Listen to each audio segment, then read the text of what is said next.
if you were to pick one type of music that captures who you are, what would that type of music be?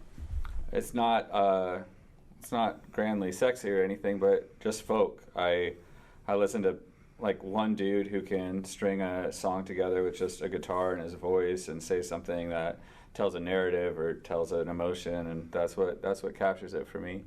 And there's like the huge successful guys, Bob Dylan and Paul Simon, and then there's just like little guys that you hear one song of and you never hear of again, but sometimes that one song just rings true in that moment, and so it's my favorite genre. Absolutely. Do you have any recommendations for viewers for maybe a folk artist that the students have never heard about that they should check out? I think you just do your own digging into like the roots music of the South, the roots music of Kentucky and the bluegrass, and eventually someone who just ties it all together comes out of the woodwork and just is a prolific artist will you'll find them. And I think folk is personal. It has to be the right song for the right moment. It's not really about one person that should speak to everybody. I think it's about just finding a story that you connect with. One of the first guys that I started imitating a lot was Townes Van Zandt, but it was like an album that came out that I saw a recording of. It was one of his friends, Steve Earle, playing covers of Townes Van Zandt, and then I started playing covers of that, and that was some of the better music that I first learned. Also, one of the first songs I ever learned was by Iron and Wine, and even though he's real whispery and it's not always fun to listen to him, I think he's an incredible songwriter too. Awesome. It all starts with covers. That's what I heard. All right, let's shift to when we were growing up. It's the 90s. Hip-hop reigns. Are you a West Coast rap guy or an East Coast rap guy? Because I know that rap is your thing as well. I did not start listening to rap on my own until college, and I found just some friends that really got me into some cool underground stuff. And it wasn't really West Coast or East Coast. It was just random guys that put together albums that probably appealed mostly to white college students. But I was caught up in that. I think the first mainstream band that I really loved was Outkast, because one of my roommates was from Georgia, and I just enjoyed it. And then when I started getting into the sort of history of hip hop, I definitely am pulled back to the East Coast with some of the original bands that came out of there, Tribe Called Quest and whatever else. Tribe Called Quest, that's my band right there. Okay.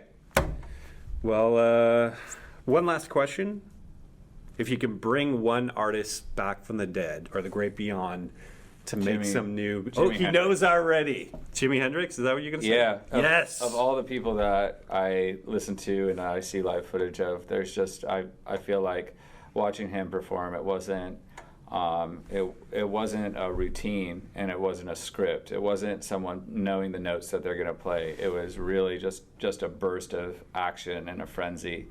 And whether that's because of his drug-induced hysteria or because of what he saw over the course of his life, I don't know, or just a God-given gift. But that man, I feel like when he plays, it just is incredibly pure, intuitive.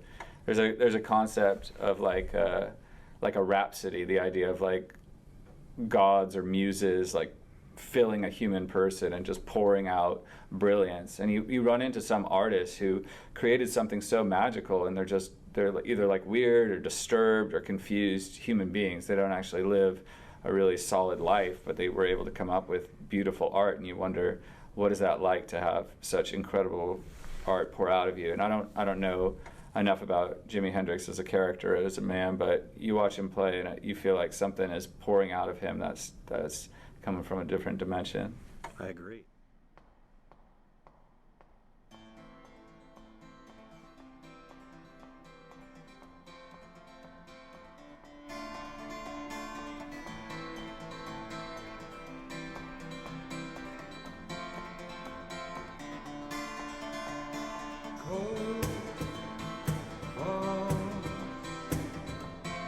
That's my love.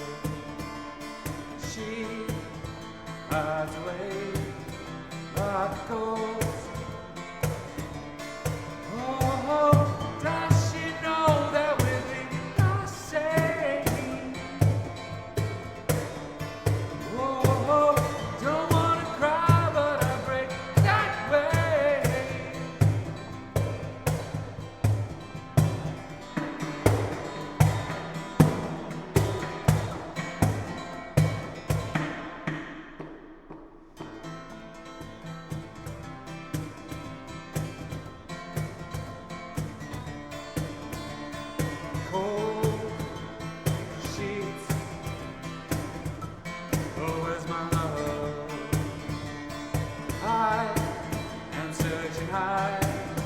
comes a